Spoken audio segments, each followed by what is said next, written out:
梁家輝先後15次入圍最佳男主角，憑住《捕風追影》一片，令佢第5次獲得呢項殊榮。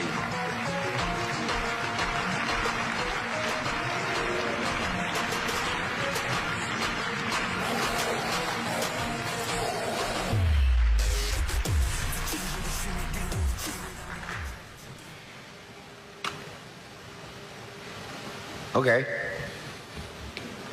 Very good.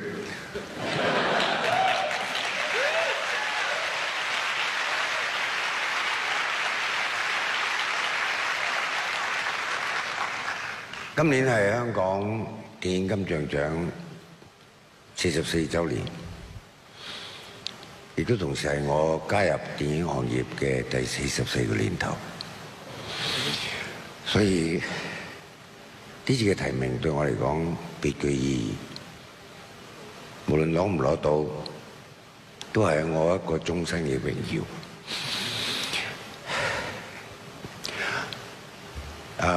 首先多謝香港電影金像獎嘅所有評委，無論係專業評委或者金像獎內部嘅評委，定係觀眾嘅票選，多謝你哋。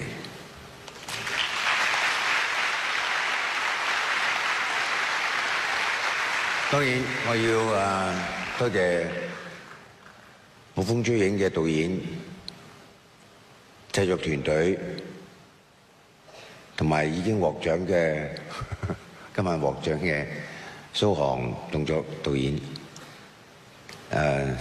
成龍嘅成家班，係你哋出眾嘅設計，所有成家班嘅武師們精彩嘅反應，先至可以增加我嗰個角色裏邊嘅狠嘅強度。多謝晒。當然成個捕風追影嘅台前幕後，包括我幾個樣子，其實另外喺戲裏邊係有真係作為角色裏邊嘅傅龍生嘅感覺，所以亦都多謝你哋。我其中有一個我想多謝嘅人，因為大家頭先好多獲獎嘅人都多謝過，就係呢幾年跟住我經理人二玲仇小姐，佢捱咗我好多苦，佢捱咗我好多嘅怪責責罵，多謝你二玲。嗱，我覺得最應該多謝嘅係我嘅屋企人。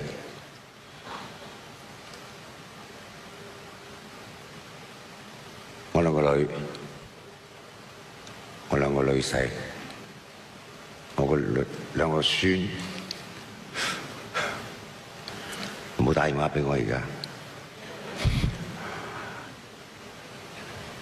仲有我太太，佢哋都忍咗我，尤其是我太太，佢忍咗我44年。